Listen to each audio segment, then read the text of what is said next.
Welcome to Books in the Freezer, a podcast dedicated to the deliciously disturbing world of horror fiction. I'm your host, Stephanie, and today I am joined by author Hailey Piper to talk about her upcoming short story collection, Teenage Girls Can Be Demons, and coming of rage stories. Because despite all our rage, we are still just rats in a cage. Welcome back, Hailey. Hello. Thank you for having me back. I have been very excited to do this episode because there's just so many good movies and books. And I mean, we need to talk about your collection.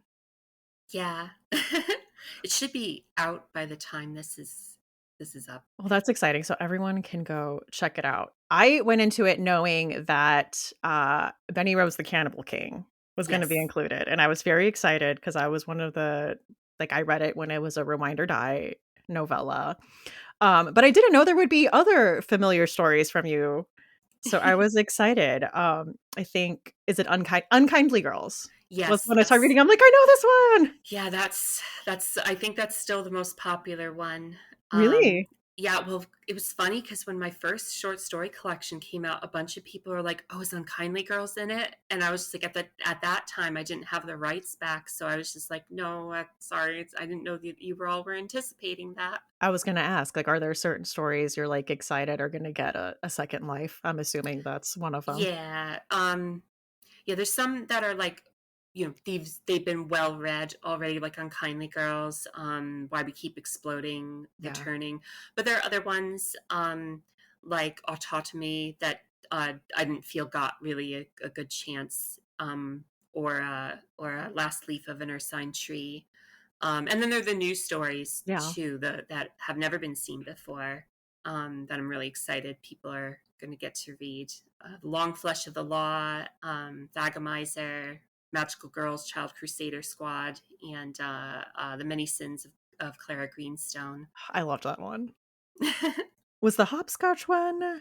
Was that new to this collection? No, that Or came out in Places We Fear to Tread, okay. a few years ago, which was like tell a horror story in a real location. So that was based off of a blacktop park, that I went to as a kid, in New York.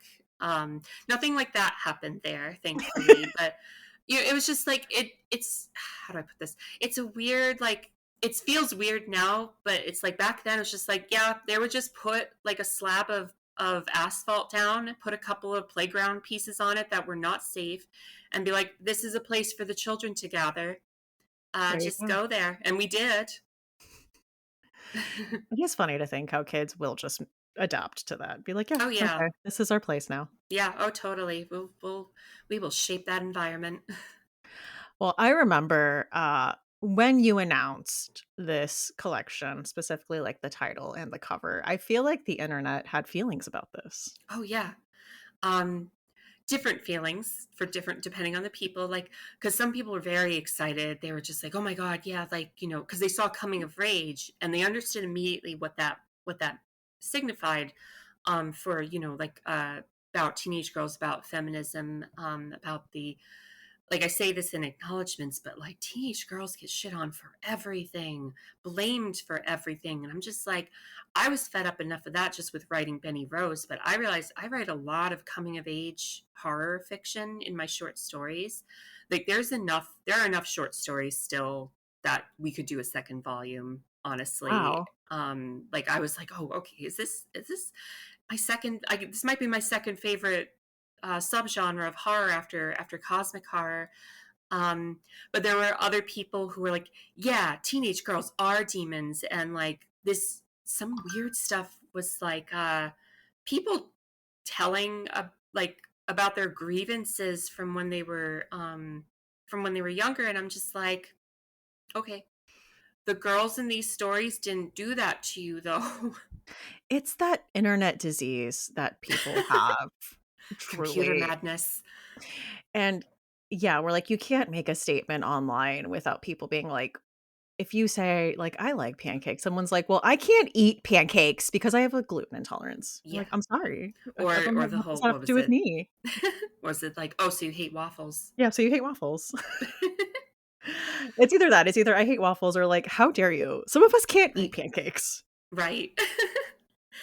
But then you like you extend that out to like anything, and it just like that's silly, but then you extend it out to all kinds of topics, and it Yeah. becomes just like, oh, something's wrong with us these days. um but like you Everyone can't be like, I hate all teenage girls because this one girl was mean to me when I was 15, 30 years ago, and I'm like, that's not, you're not okay, that's not okay. Yeah, I mean, I was reading the comments on your post, and it truly was moms being like, "Well, someone was mean to my son. There was a teen girl who was mean to my son." I'm like, It was like, Okay, I'm and like sorry." that was like that. I remember that one, and one of those was like, yeah, he's in his 30s now, and he still remembers. And it's like, that's not good. Sounds like therapy is needed for both of you if you're holding on to this too. Yeah, Yikes. see, and that's the funny thing. I'm like, my characters tend not to go to therapy because it'll make a more interesting story. But that's not a role model for you. You should definitely go to therapy. But we were talking about coming of rage, which, as you Yes. said, some people hear that and they know exactly what that means. But how would you describe that to people that don't know what we're talking about? I think adolescence is just a miserable time. And I think that the injustices against kids, honestly, are just immense. We like, you can see it in so much of what's going on these days, that like people don't see, if you're under 18, they don't see you as a human being, they don't see you as a person. And I think a lot of people just forget what it was like to be that age. Because it's not, it isn't the stuff other kids were doing that haunts me. It's the way adults didn't care. It's the way adults were neglectful or abusive that bothers me. And I'm just like, I, I didn't just approach it from that angle. I approached it from many different angles. I wanted to have a selection of stories, like stuff at school. So it was with other kids, stuff with parents, stuff with strangers, stuff with, people you're told that you should be able to trust, on and on. Um, but just like, you have so much against you and so little control over your own life that it is enraging. And I do think that a lot of people carry that. And I think that, uh, again, girls specifically are attacked disproportionately. And, as you become a woman, it doesn't really get better. No.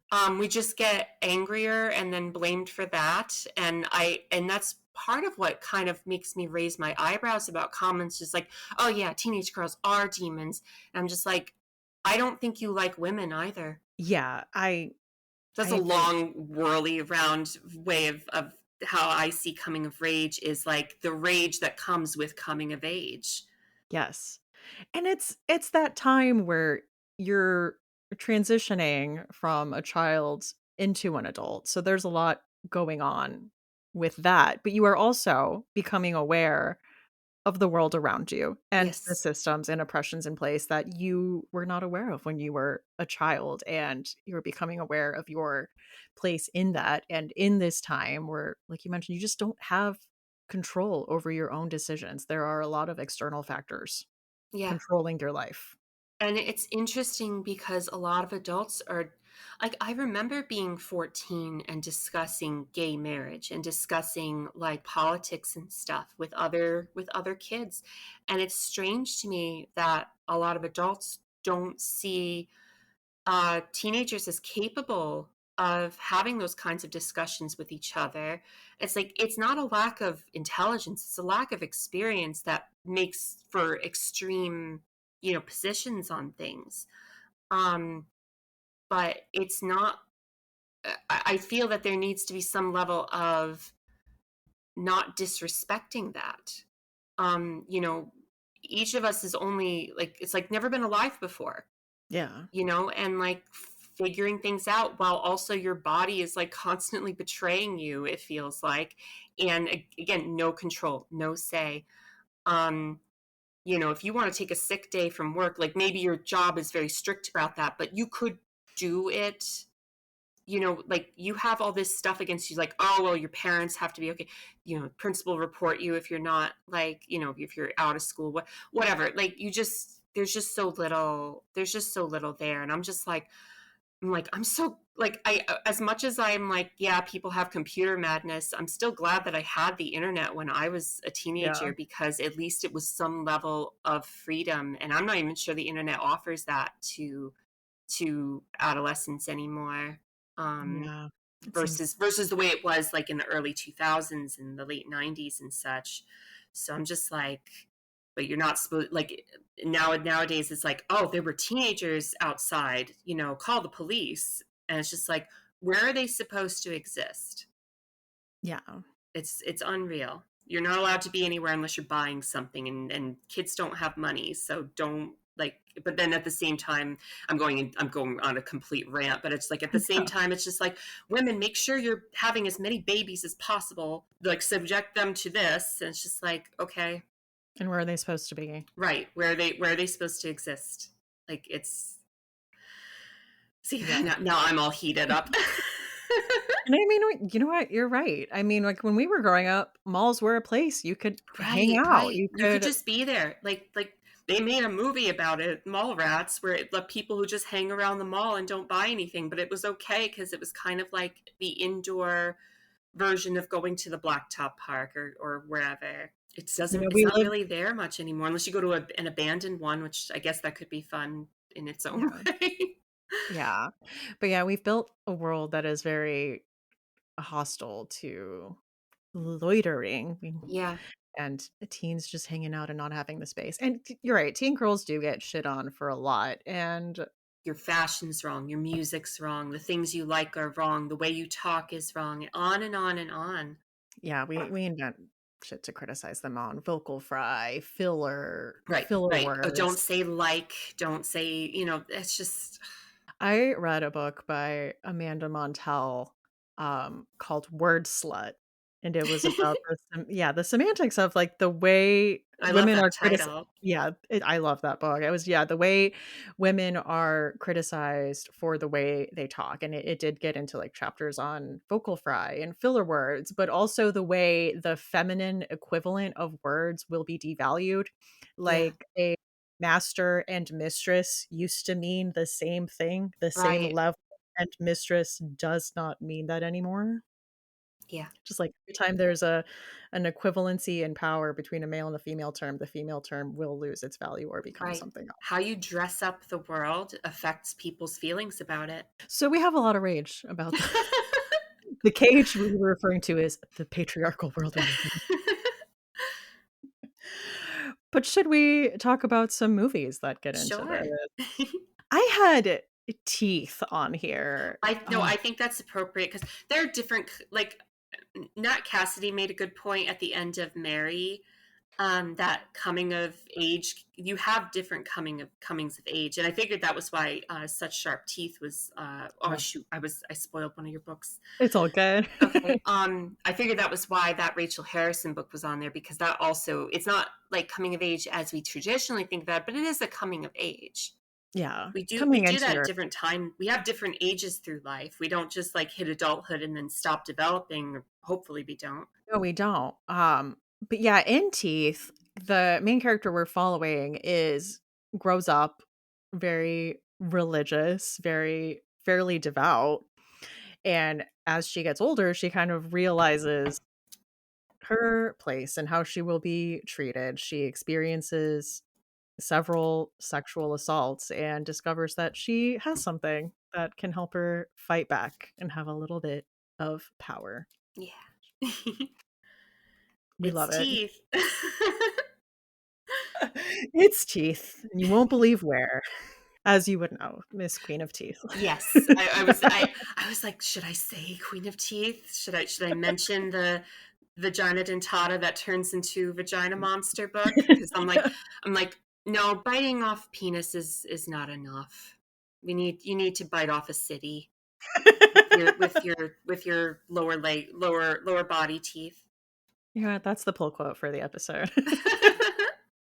Yeah, speaking of, like, kind of similar to Such Sharp Teeth, Ginger Snaps, I Yes. thought fit this because that is, like she becomes a werewolf as she starts her period, and Yeah. just this concurrent It's supernatural honestly and physical a transformation. brilliant way to use, werewolf the Yeah. werewolf subgenre of matching it perfectly with the fact that she's starting this period of her life and literally her period. She's just, like, shaving her legs, and she's like, "Oh, no. This never ends. It's worse." I mean, I think when we speak about coming of age, I feel like the poster child for this that people think of is Carrie. Yes. And I was almost gonna put it, and then I was like, "Oh, no, we you already covered it with the movie." And there are 4, I think there are, like, 4 movie adaptations at this point, so I believe it. it would be nice if they cast a fat actress so For it's once. like the book, just saying. I know, and I listen, will I watch the Mike Flanagan adaptation? Yes, but you're right, Yeah. like, let's stick to the actual part of the book. The reason that they drop pig's blood on Right, her right, because they're fat shaming her the entire book, is because right. she's fat. That's It's why it's just pig's like blood. right, and there is something I feel like it would be very cathartic for a lot of people if there was a fat girl murdering the entire everyone in that gymnasium with her mind after they've been torturing her the entire time. Exactly. And that was the first instance that I ever saw the Lucille Bluth "good for her" meme being used. That's It's like great. when Carrie kills everyone at prom. Good for her. Yeah. Oh God. Yeah. I feel like we also gotta talk about Jennifer's Body if we're talking about Yeah, that one is such an interesting anomaly because I love that she isn't getting revenge. She's No. actually going after boys that, as far as we know, haven't really done anything wrong. Yeah, But it's I'm like, when do we ever get like a woman who's a monster who does that though? yeah. It's pretty much always like her having this rage is justified, and we don't know, we obviously don't know those characters lives, but what we're presented is just like they're just boys, but that's part of the point because she's like, with Needy is like killing people. No, I'm killing boys. Who sacrificed her? Boys, Group of boys. or And they might have been Needy, yeah, men at that point, I don't know, like yeah, I forget probably. how old they They're were, touring but they're touring musicians, they are, but still. yeah, good for her. Listen, do I feel bad for the little emo Kyle Gallner? A little bit, okay. Yeah, but I think it's good that they did that. It's like, no, this is not just because I think It's not clean sometimes cut.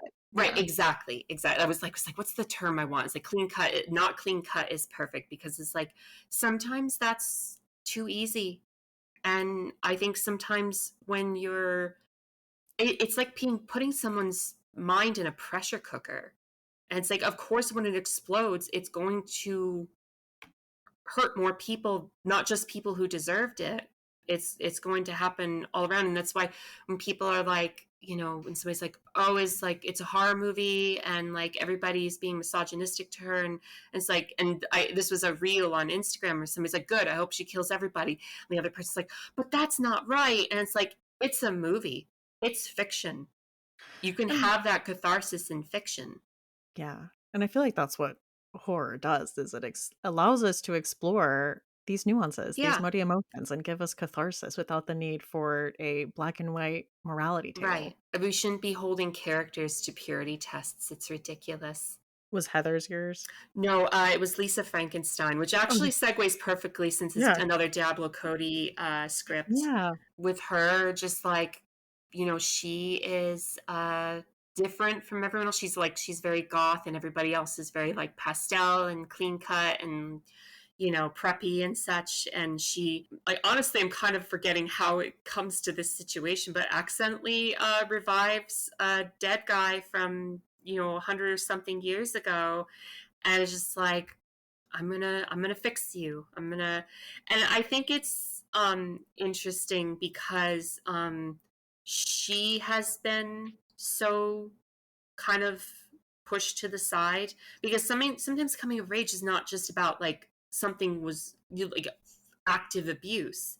and be passive abuse of neglect. And I just find it interesting in there where it's just like, the funny thing is that movie, one of the early parts of that movie is that her mom is murdered, Oh, and nobody really seems to care.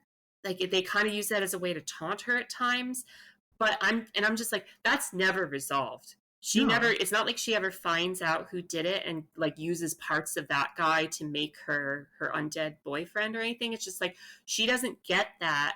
And it's kind of again like Jennifer's body, where it kind of like the rage is gonna go somewhere. I Um love Lisa Frankenstein. yeah. I was also yeah, the way that people talked about her mom being murdered, I was waiting for it to be like the truth was stretched out into some urban legend and she just doesn't talk about what actually happened. Like, I was Right. waiting for it to be a bit, for it to be revealed that that wasn't true. And I'm like, Yeah, "Oh, that no, wait, wasn't her mom was true. actually murdered in front Yeah. of her?" It's bizarre because I'm like, how to okay, I'm waiting for this to tie in. It doesn't. It's like Yeah, because sometimes bad shit happens and that's just it. It just yeah, and that it's never resolved. You never get closure. And the funny thing is, like, I've seen people criticize that movie for it, but I'm like, you know who else doesn't get closure typically about a parent being murdered? Batman. And nobody ever bitches about that. that's true, and it's part of his origin story Mm-hmm. every time. Oh, we get to see. Oh, we get to see Martha and Thomas Wayne get murdered again. Every movie. How will the people understand? I also saw you had Eve's Bayou on I here, which I did. love. That's another interesting one to me because at first it seems like she just has like this very like ideal life. Like her dad's well respected, her mom, like everybody loves her mom. Just little children's problems, but not really big things until you start to learn more about what's going on. And um I think I would say the coming of rage is very late in the movie, but from what she knows, because it is they do make it a little ambiguous. Yeah. Which from what she knows, like this is justified. However, like she still feels bad about it later, but it's just like that's the thing about rage though. It is like it's like a volcano blasting. Like it happens and then it settles and it's just like okay, now what? Now what in the aftermath? But from what she understands of happening, it's just like, yeah, girl, do what you got to do. Yeah. It's slow to come to that, but I really love that movie. But Yeah. and then the last one I had was Cuckoo, which came out last year, I think. That Um, sounds right. yeah, about Hunter Schafer's character is being moved to this place, and there's this weird facility, and just a lot of odd stuff is going on. Lots of signs that something's not right around here, around this place, and that's her. I think her half sister is sick, but it all comes together later. But I'm just like the fact that she just keeps the main character just keeps pushing against everything that's happening, the move, the expectations from her family, the weird guy that is constantly like paying attention to her and he's acting like he's like her friend, like he's doing her a favor constantly, and it's just like I can't like disregarding what's actually happening in the movie with this like the sci-fi and horror elements that are revealed later. I can't stand when someone is just like it's I've had this happen with men before where it's just like I'm going to do this for you and now you owe me a favor. Yeah. I'm going to say something nice to you and now you owe me for saying something nice to you. It's like and it's like, on the one hand, that's never true, but also, this is a 17-year-old girl, and you are like a 30, late 30s at least. Man, leave her the hell alone. Go Seriously. away. Get away from her. It's a lot of good coming of age movies. That is one of my Yeah. favorite I think that subgenres. and there's so many. There's so Yeah. many we could have thrown in here. We could be here all day talking about coming of age movies, I feel. Yeah. I was trying to think about yeah. I was gonna say maybe all cheerleaders die, but I have not watched that I in haven't a either. minute. It's it's one of those, like, underrated it's, like, on and off Tubi, and that's kind of the only place you'll find it. Maybe sometimes on That's a lot of Shudder. things with Tubi. Like, somebody had a joke about, like, the person who uploads stuff to Tubi digging through the dollar bin of DVDs at, like, Walmart or something. But that's like a whole team of cheerleaders. I don't know if they get pranked by the football team or something, but they all end up dying and coming back Oh. as Oh zombies. my. It's like That is interesting. I'll have to check that out. they're like undead, and they start going after the boys that wronged them. Good for her. Good for all of her. Should we get into some books? Yes. I am starting off with Chlorine by Jade Song. Have you read this one? Yes, I have. I love this one so much. This is about a girl named Renu who is a competitive swimmer in Pittsburgh. Whoop, whoop. And since she was a child, she was obsessed with like myths and fairy tales, but specifically those involving mermaids. She has a really close friendship with Kathy, which is very like yearning, longing, sapphic. Yeah.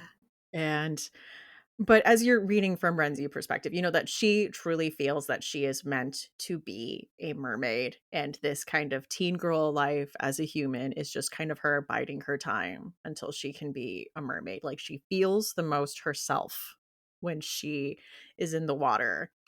And just going through her life, she's just becoming very disillusioned with like what it means to be a teen girl and the complications in her immediate family, the relationships there and identity and just growing up. I was gonna say this is room temperature, but there is one scene.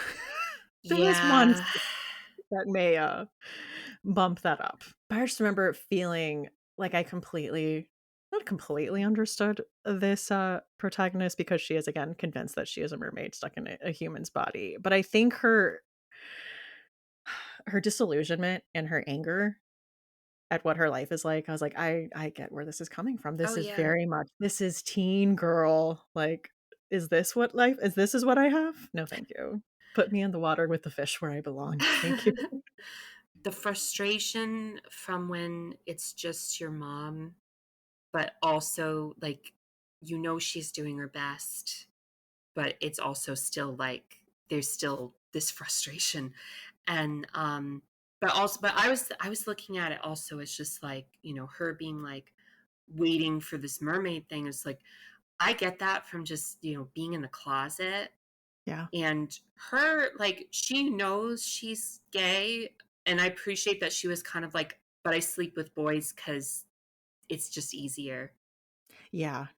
Because the thing with Kathy is, very one-sided. Like, the friendship isn't one-sided, but at least my read on it felt like it was just Kathy is just pining Yes. for Renu throughout the book, and I didn't see it coming from the other direction. I felt it was just like, yeah, she's my friend who doesn't really understand me, but we're Yeah. still friends. But yeah, it felt like it's like this is a relationship that can help me survive until the point where I no longer live a human existence. And I felt a lot of Black Swan.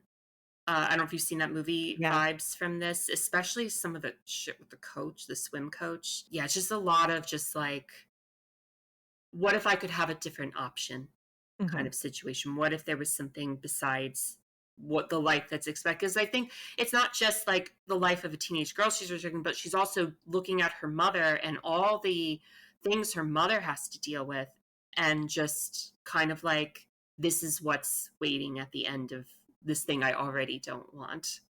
Yeah. And just like the human world is not it. No. So, yeah, I remember reading that and being like, "I get what you're saying." I loved that book. It was one of my favorites the year that I read it. That is Chlorine by Jade Song. All right, so my first book off is The Weight of Blood by Tiffany D. Jackson. I don't know if you've read I this one. I loved it, Yeah, yes. I loved it too. And like, it's pitched as a Carrie retelling, which it kind of is, but it also kind of isn't. Because it's, I think, working from different a different side of things. Mhm. Maddie is she goes to school in this like it's a town in the South in USA. They're still like they're very what I would call a bit regressive. There's a lot of racial tension in town. They still have a segregated prom, which as is typical, is like, oh well, the white kids can go to the black prom, but the black kids can't go to the white prom. One is held at this, like, I think an estate or like a mansion or something, and the other is kind of at Yeah. like just, okay, this is the building we could get for this. Yeah. Maddie is up until the beginning of the book, seems to be white passing. Mhm. They Nobody knows that she's black because of her father, very strict, abusive father. Like, you have to do this, you have to do that to hide this, and the some of the bullying comes from people finding out, and then her getting the attention of one of the star athletes, and his girlfriend not being happy about that, um, and kind of things building as you see that she has these psychic powers, um, and her really taking, like, I haven't read Carrie, so I don't know if this is different, but like late on, Maddie taking on like the agency of those powers, versus, I feel, at least what I've seen of Carrie adaptations, being like, it kind of just explodes out of her. Is that accurate? I feel like she does in the books. I think Carrie does, like, check out books on, like, telekinesis and Okay. does, like, Okay. try and practice. Okay. Um, but yeah, so Yeah. I found this really interesting and compelling, just seeing, and there's an interesting kind of social media element to it as well, because like interspersed between the chapters, you get like people kind of like podcasts discussing, well, like what happened with Maddie back then, and I felt getting into how, again, adolescence has changed since when Carrie was written.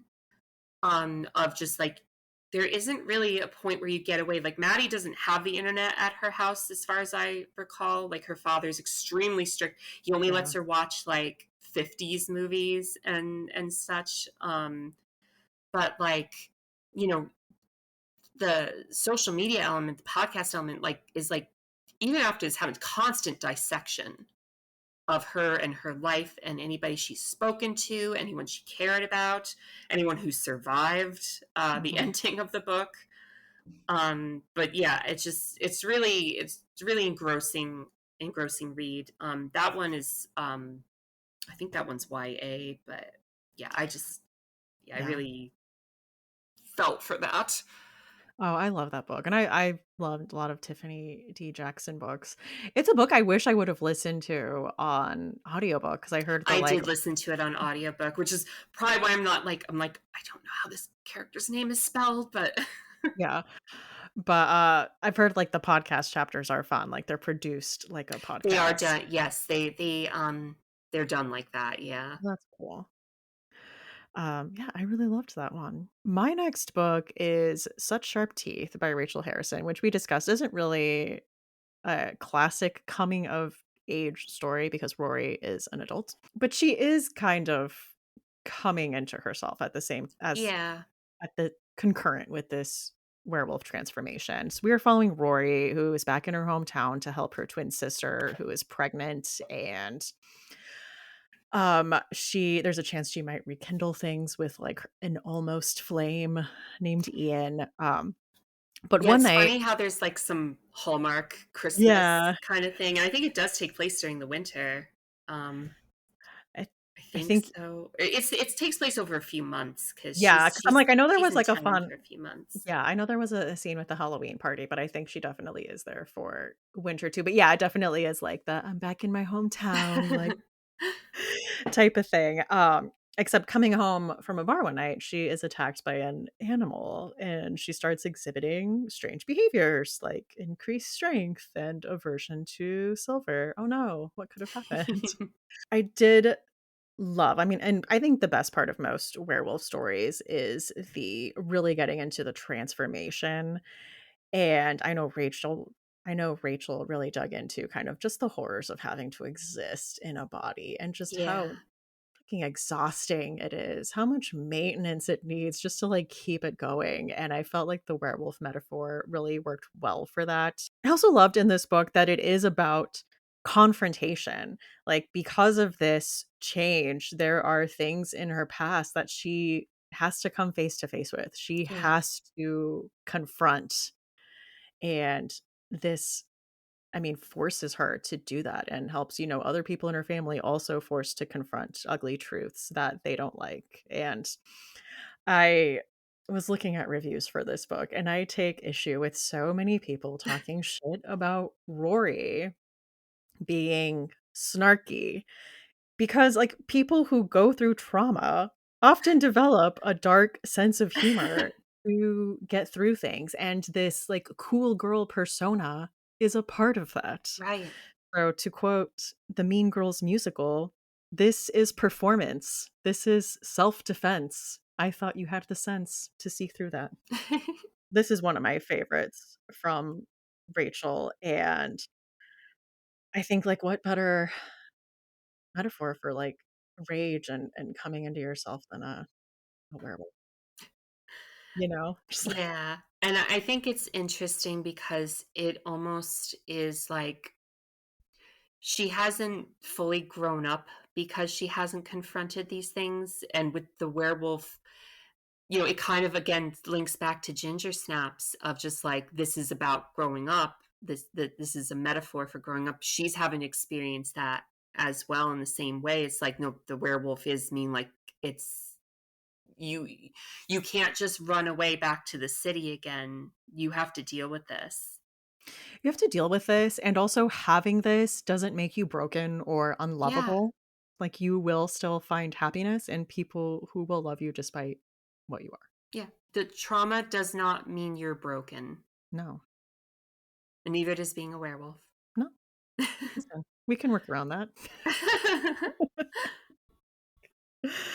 So that is Such Sharp Teeth by Rachel Harrison.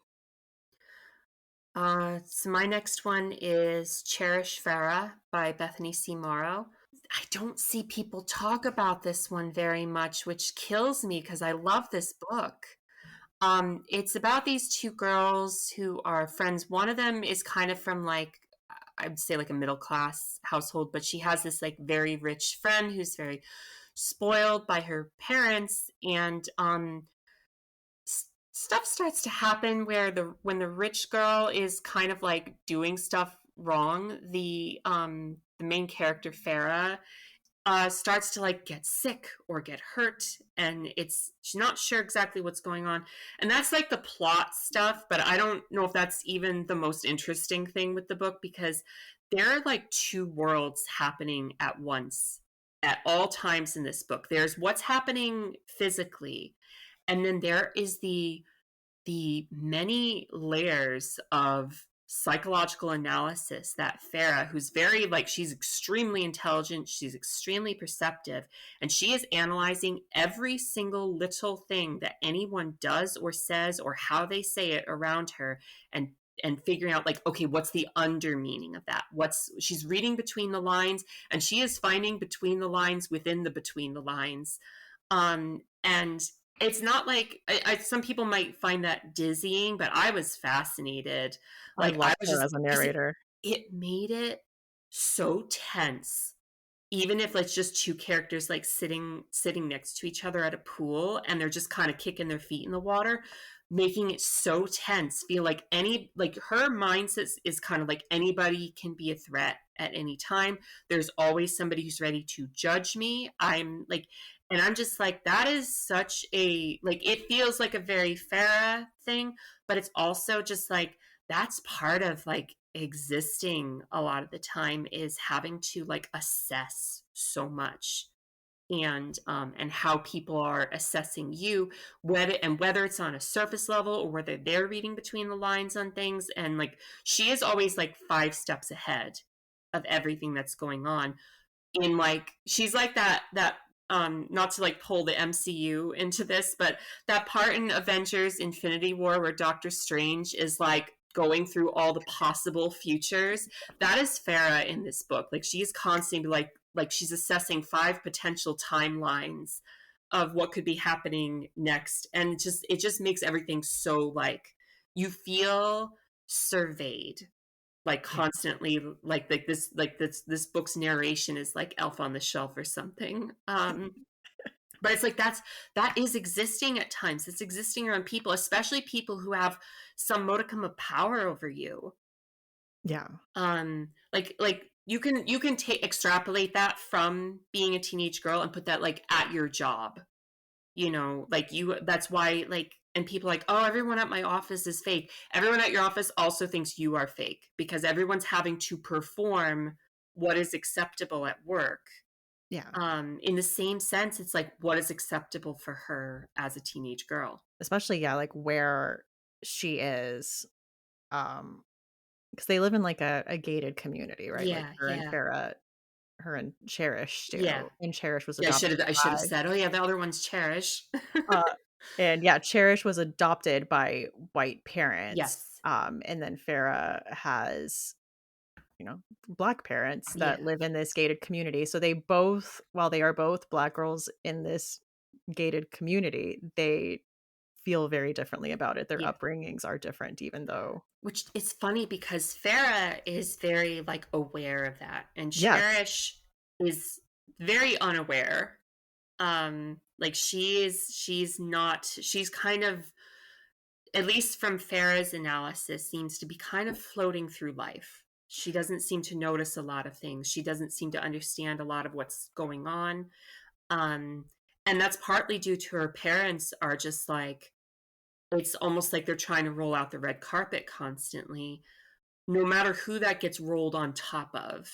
Exactly. And yeah, there was a lot of interesting dynamics in the book because I feel like she also had, like a well-meaning liberal mom who was Right. like trying to keep her in touch with her roots, like to a degree. To a degree, except there's also this whole Yeah, other side of it that we don't find exactly. out until getting into the second half of the book.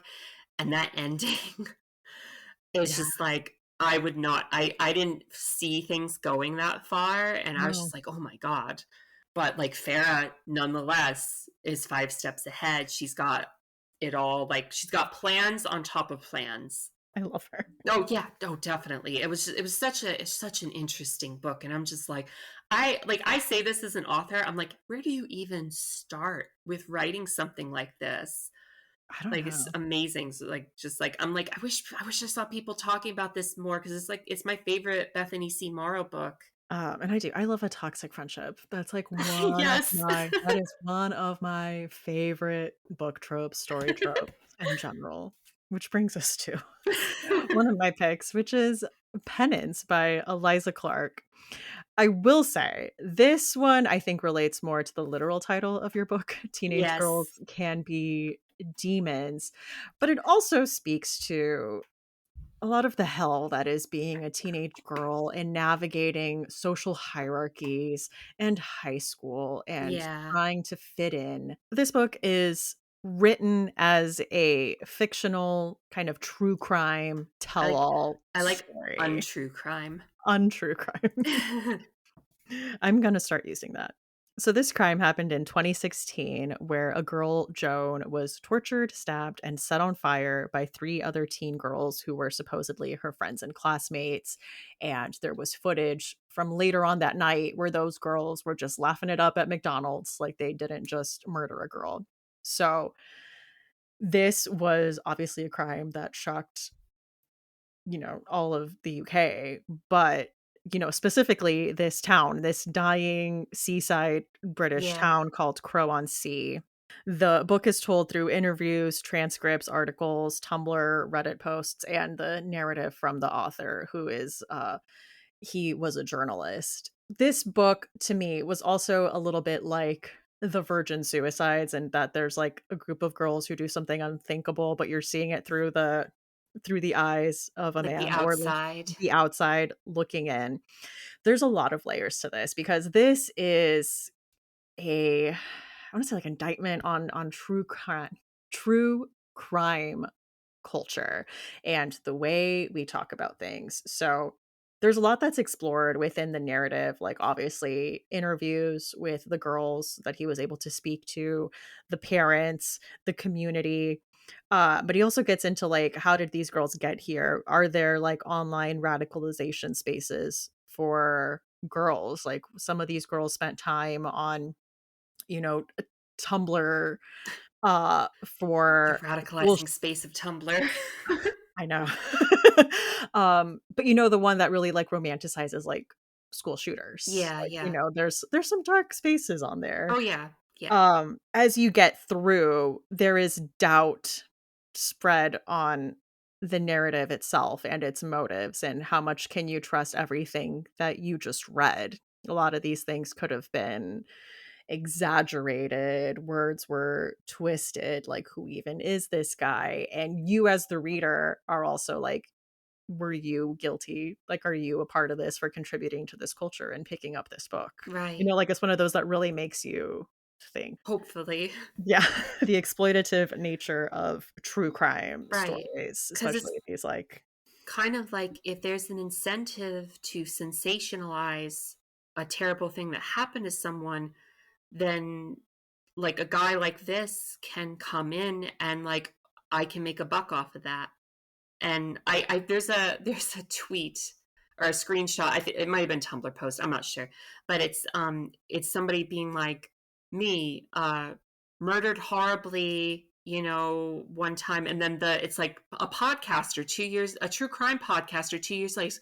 Okay, like gore hounds, like we got a really oopy goopy spoopy one here today, and it's like that felt like this book in a Mhm. nutshell. Yeah, because it was essentially that. Like, obviously, this crime is one of those that's going to capture people's attention and Right, imagination just because of the very nature of it. So there is going to be curiosity digging into like what motivated these girls, what were the socioeconomic factors going on, like what were these girls' parents like? And you can see in the narrative that he is like painting people a certain way, that the right, victim was awkward and poor and this girl was rich, and right. there's like certain ways he's wanting you to view all these girls and really taking out the Right. He story. has a foregone conclusion that he Mhm. wants you to reach and will structure things in a way that will guide you there. Yeah.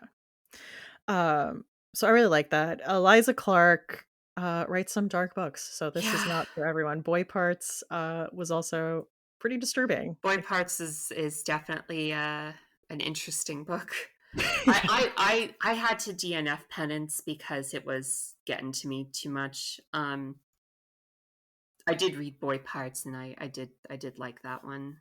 But yeah, Penance was just I think it was part where like they were interviewing one of the girls and she was like, I don't know why everyone's making such a big deal out of it kind of attitude. Like, Yeah. and it's just like I don't know if there's a way you need to structure this guy, like fake author of the book within the book, as opposed to just like I feel like there are some things that are objectively bad and Mhm. you don't need to decide like I'm going to paint this whole town as evil. Yeah. Like you don't need to turn it into like Dairy Maine from the Stephen King books. Yeah. It's just not needed. But yeah, I don't know. It's a book that stuck with me because it really, has you sitting with your feelings and your Yeah, complicitness. complicity, I think. Okay, so Firefox sometimes underlines like that's not a word, and it's something that 100% is a word, and you go and look it up, it is a word. But like if it does that enough, you start to doubt, and it's like, oh, That's life too.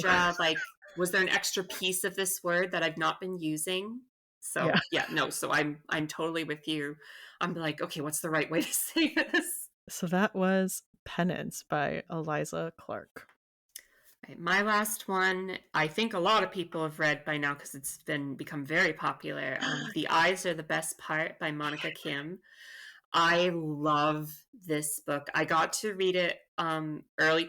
It was so funny because I remember I was coming back from an event, and the event went well, but I was just in, like, kind of the winter, like, just, winter blues kind of thing. It was just that time of year. And I was just like, I'd gotten the arc, and I was just like, okay, like, let's see how this is. And I just got sucked in immediately when they're like talking about, like, oh, you should eat the eyes from the fish that we cooked for dinner. It's good luck. And I'm like, what? Did Which you is not not grow what up in a household like that? I know. And I'm just like, um, I find it interesting, and I'll like run down the plot in a second, but like I find it interesting when what we consider to be a normal thing, because it happens all the time, kind of messes somebody up inside. Because for them, yeah, okay, this happens all the time. For them, this is their life, and it happened to them now. And in this case, it's the main character's mother starts to look at things that way. It's like, oh, the fish eyes give good luck. She didn't do that before the divorce. Yeah. But the divorce, like, just it rocked her to the core. And like we're like, oh well, lots of people get divorced. And it's like, yeah, but she only got divorced this once. And that Yeah. was hugely traumatic for her. And it was hugely traumatic for her daughters. And her attempts to patch that up for herself creates more trauma for her daughters, because Jiwon and her sister Jihyun are like kind of having to weather their mother bring in this white guy George into their lives, who is a Ugh. slimy, creepy son of a bitch. um he is very like fetishizing their mother and fetishizing them, because he says terrible, like, how do I put this? It's racist, but it's like racist in a way that other white people will not notice a lot of the time, because it sounds positive. It's Yeah. like, oh, I love this, I love that. And it's just like, it's clearly that just like he is with their mother for superficial reasons, and also creepy fucking reasons, because he's constantly staring at Jiwon, who is, I think, like 19 or Yeah. 20 maybe at the most, and her sister, who is like 15. Um, And the staring is the big thing, because she becomes obsessed with his very, very blue eyes, and she starts to have dreams about eating those eyes. um and there's other stuff where she's there's kind of like what I read to be potentially sapphic thing with her friend that she makes at college, Alexis, and this guy who will not leave her alone. a nice um guy, though. He's so he's like, he's so nice. nice. He's like very nice in that, like, not like kind, nice in that, like, I'm so nice, therefore I deserve a reward. Mhm. And I'm sure George was similar when he was younger. It just feels, I feel that connective tissue there. But like I was just so sucked into this book, and I think I just love when a girl is like obsessed with something. Is just Yeah. that's just makes for a great read. Oh, yeah. And it's so interesting, her being upset, like she has dreams about like rooms filled with eyeballs and stuff. It is just it's an incredible book. It's an incredible debut. Like, it's hard to believe this is Monica Kim's first book, I because it's know. just so good. But yeah, I loved it. It's one of my favorite books now. I remember reading your blurb on it, when I started reading it, and yeah, you're right, this is one of my favorites. It's so good, like a descent of like Yeah. a mental descent in, like, the best way, where you're like, "I don't know, I'm cheering you on." Everyone Right. just sucks, honestly. Oh, Good it's for oh, her. it's totally like I'm on her side. Yeah, Good for her. Like every little scrap of anything she gets, I'm just like, yeah, you get that, Chiwan. Like, just fucking. And then the ending is yeah, perfect. perfect. Is perfect. Yeah. And this is in the works to get an adaptation last I saw, Yes, so I yes. am very I excited. forget the details, Yeah, but yeah, I did see that it is getting an adaptation. So that'll be interesting. yeah. Um, I did have, like, a quick honorable mention because Penance is not very coming of ragey, but I just wanted to talk about it. Um, but I think Witchcraft for Wayward Girls by Grady Hendrix was also very coming of ragey, and I guess I didn't put it as my pick because it was written by a guy, and I really wanted to showcase I mean, books written by we mentioned Carrie Eric. as far as the movies and yeah. Yeah. Um, but it is about these girls at this home for unwed mothers and them coming together through witchcraft, and it really culminating in them understanding how the adults around them can just lie to them, can Yeah. string them along, and then having to come together and decide to use their power to be there for each other.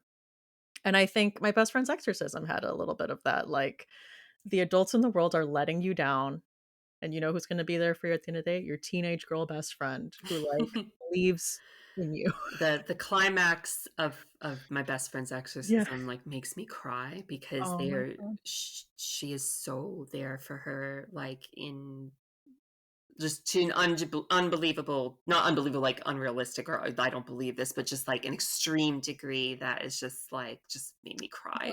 When she's, like, using Phil Collins, like, And then, to get for the they're exorcism and they're yeah, fighting. but then that's not working, so she uses, the song by the Go-Go's, We Got the Beat, because Yeah, that's their favorite song that they were singing together at the beginning, and I'm just like, and, like, now every time I hear that song, I think of that scene, and it's just like I'm just like, "Oh, this is supposed to be a happy song. Is that supposed to?" It is happy, but it's also just like, heart-wrenching. yeah, She's so desperate and, ugh, yeah.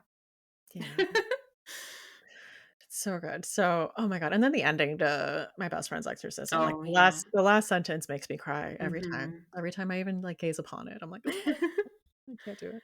There are a lot of books, honestly, that we could bring into this, either whether they're coming of age or coming of rage in the sense of, like, as a teenager, or as an adult, because I think another Rachel Harrison book that gets into that is So Thirsty, Yeah, because it's about aging, and, like, how that is an important part of being a person, of being a human, and how abandoning that, um, changes you. As much as she, like, it begins, if I recall correctly, it begins with her just, like, she's looking in the mirror and she's like, "I'm not very happy with you," which, like, yeah, that stuck out so much to me because 'cause I'm like, "Ugh, been there." yeah. Um, And you're but like, those times where you're just putting on the lipstick and you're like, "I don't what is this doing? what am I even What doing is here? what is happening?" You Why take am I going out? it's that scene in The Substance. You're, like, putting Oh, on the yeah. Oh, lipstick and yeah. Yeah. smearing it off and like, "Ah." Right. What was the point? What was I even trying to do here? It's just, Yeah. yeah, but there are some, and, like, these are even just newer books. Like, there are older Mhm. ones that yeah, there's a lot, and I it's important. It's important because I'll be honest, as a society, I don't feel like we've made as much progress in this as we should have. No, so it's By a not by a long shot. no. Tale as old as time. Yeah. Um, But that was why, for me, it was important that I gather at least some of the stories I've written that address this kind of stuff for the collection. yeah. And it is important. People love a Whether people pick it up because they think, oh yeah, teenage girls are demons, like, I actually, I hope those people do pick up the book, Mhm. because I hope that they can find themselves on the side of the teenage girls by Yeah. the end of it. Yeah. Like, if you're still rooting for the adults at the end of Benny Rose, I don't know what you're doing. And I don't know what to tell you. I can't help you. Well, we have a tradition on this podcast to ask our guests for a chilling obsession. So what's something you've been enjoying lately? I've been enjoying getting back into my MP3s, funny enough, which it's gonna sound weird in, like, the way things are today. But, like, yeah, I recently had canceled Spotify, for various ethical reasons. And I was just like, okay, I'm gonna pull up my MP3 collection that I haven't touched in years, except for like a couple of things that were just not available because I like a lot of score music, like from movies Mhm. and video games and stuff. And I just it wasn't just that though. I was just like, I forgot I liked this kind Yeah. of thing. Like there were so many, there were bands, there were composers, there was just a bunch of stuff that I was just like, I was obsessed with this song in college and I completely forgot about it because I've been using streaming for so many years that I just it just left my mind. Yeah. And so it's been nice to just kind of like rediscover the things I enjoy as opposed to what like an algorithm is suggesting to me. Yeah, that is nice. Um, yeah, so that's been my obsession lately is just kind of like exploring that stuff, exploring what I had and didn't remember having. That's awesome. So do you listen to it on a computer, or do you have, like, a did you fire up an old MP3 player, or were you able to get it Oh on your god, phone? if that it'd be amazing if iPods lasted that long. No, I had a lot of it on my computer and I moved it to my phone and I Awesome. got what is the one I have? Pulsar has been a very good free MP3 player that let me organize. Now I sound like an advertisement, but let me advertise my MP3 so I'm not stressed out about it. This episode is brought to you by Pulsar. Pulsar. It's funny, like, listening to songs, and I always joke with my husband, I'm like, "Oh, this went triple platinum on my MP3 player." On my like, before, Right? before I finally, like, was able to get an iPod, I had, like, an off-brand one that only held, like, 30 songs. So, anytime I hear one of those, I'm like, "Oh, yeah. The Rock Show by Blink-182." I heard that one quite a bit when you only have 30 songs. Right. It's what's funny what becomes if you don't have like something ranking things for you, like what was it, Spotify Wrapped, for example. Yeah. It's surprising sometimes with the MP3s what is like what you find like, oh, I listen to that a ton because and like I say that like, I'm from a generation like we were I don't know. I'm like, there's some things I'm like, is it because of my generation or is it because we didn't have money for CDs when I was a kid? But I was like popping in like a cassette tape, like to record that song off the radio here and Yeah. there.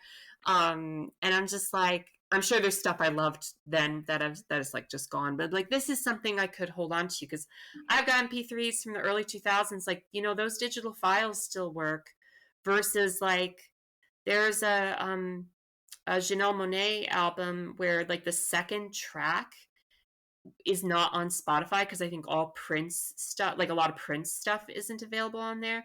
And I'm just like, so I'm like, I got the album and it's just like, I never heard this song because a company decided it shouldn't be there. Yeah. And I'm just like, yeah, you know what? I like having control of this a little bit. I like being able to decide that these are mine and I can listen to them as many times as I want and don't have to worry about it. So, Yeah.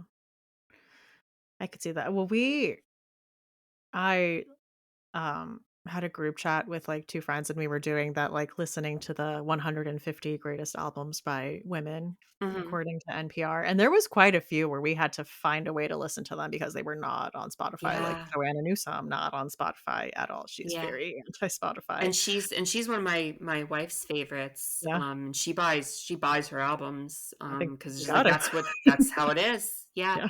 And that's another thing. I've been getting into Bandcamp as well Yeah. because I'm just like there are artists on there that I'm just like, "Oh, I'm surprised you're here. I'm glad I can support you Yeah. directly now." Well, speaking of music, we got to go into our second tradition, Haley, which is what is your final girl song?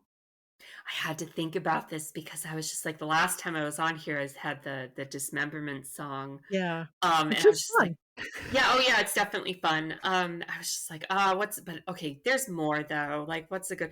And I picked "Invincible" by Pat Benatar, Ooh. which is not one of her most heard ones, but I'm just like it's a real like let's kick some ass type of song, and I felt that was appropriate for this. Oh, it absolutely is.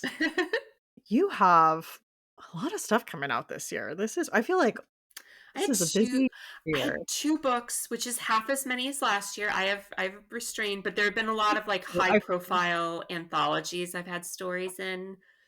So, that is true. You are I guess, like, do you ever sleep? Because yeah, every year, it's more than, like, one thing. You don't ever have a year where you're just like, "Just this." I don't know how to stop, like, I'm just gonna tell this real quick. My wife, earlier this week is like, "You have to take a day off. You have to take a day off because you are not allowed to just, like, drop dead of a heart attack from having, like, only 4 hours sleep every night." So, like, that day I was like, "All right, I'm not gonna write today." That was the worst day of the week. I was so stressed and restless and miserable. I was just like, "I wanna write. I wanna write. I love writing." I wrote a couple notes, but I was like I was trying to behave, but it's just like, "But I love writing so much." So it's just like it's not because I'm like it's not in my I don't feel like I'm working myself to the bone like the like the other stuff, the publishing stuff. That's where it's like work work, Yeah, I'm but sure. like writing is like this is fun for me. I'm playing. Like I wrote a draft and I was like it was shorter than I wanted it to be and I was just like this short story and I was just like well now I get to play. Now I get to think of what other stuff will these characters get into? What other stuff will they discover about each other? What will I discover about them as I'm writing them? So it's just like I do sleep, but I'm just bad at it. And you know what? It's all good because we got a lot of good Haley stories. I loved your essay in Why I Love Horror. It's so funny. I'm seeing a lot of people pinging that as a standout, and I'm just like, I'm just rambling about Godzilla. But I understand it's more than that, but that's how it feels to me. I'm just like, I'm gushing about Godzilla. Like, is that a standout? And I'm just like, I know it's about like growing up and it's about how horror is there for us and when sometimes when people fail to be and but like it just I don't know. I was just like I was just saying what I felt about Godzilla. And it's just like I'm really glad that people resonate with that though. And it's so funny to me as a child who nobody gave a shit about Godzilla when I was a kid. And it's so nice now that it's become like popular. I'm not like a hipster where I'm like, I like this before it was cool. I'm more just like, yay, more people are into Godzilla. They're gonna listen to my bullshit about Godzilla. So the essay is a little bit of that too, but it's also about how I think horror is important and I think it's nurturing. Honestly, I think horror is like I don't think like this is I don't think that's the most important thing of anything. It's like, oh, this should comfort you. Definitely. It's like, no, I think we should be uncomfortable sometimes with Yeah. art. And I think horror can do that for us as well. It can sometimes do both. I think a lot of these books that we've talked about today, not to get into the whole thing about why I love horror, but like I think a lot of these books that we've talked about today are very discomforting Mhm. at points and also cathartic and comforting at others. And I think that's a really important parallel to hold on to. Yeah, I think so. So yeah, it's been a big year for you. You have Teenage Girls Can Be Demons. You have a game in yellow. You had a Godzilla essay and Why I Love That's Horror. the most important part. Godzilla above all. You were in The End of the World as We Know It. Am I missing something? I think Roots of My Fears, Yeah, the okay. Gemma Moore edited one. Yeah, which was also kind of could have been in Teenage Girls Can Be. The only reason I didn't include it was because I knew it was going to be in that anthology. I was like, okay, in the slim chance but possible event that we were to do a second volume of Teenage Girls Can Be Demons and gather up more of my coming of rage stories, okay, that one will be in there then, Crepuscular, Nice. because that one is like I think I think an important side of that is like your parents can love you so so much that they'll do anything for you and still not understand you. Yeah, And I think that's important. I think that's an important thing to explore. I think so too.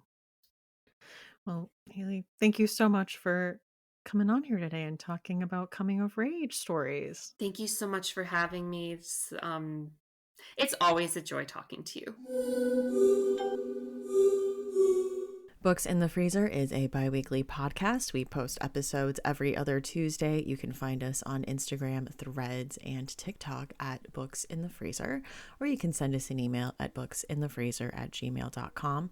Show notes for this episode and all previous episodes are at booksinthefreezer@gmail.com. If you would like to show your support for Books in the Freezer, please consider buying some merch from our TeePublic shop. There are a handful of designs, and you can choose what those designs go on. Stickers, t-shirts, sweaters, baby onesies, coasters, you name it. You can also join our Patreon community at patreon.com/booksinthefreezer, where there are a lot of perks, including bonus episodes, and right now a whole bonus series about R.L. Stine's Fear Street. We have done 11 books so far, 11 episodes for the first 11 Fear Street books, and it has been such a fun journey. So check that out at patreon.com/booksinthefreezer. And there are, of course, plenty of ways to show your support without spending money. Things like sharing about the show on social media, participating in the reading challenge, leaving a review and a rating on a site like Apple Podcasts or Spotify. So as always, a big thank you to those of you who have done that already. I have been your host, Stephanie Gagne. Thank you so much for listening, and see you next time on Books in the Freezer.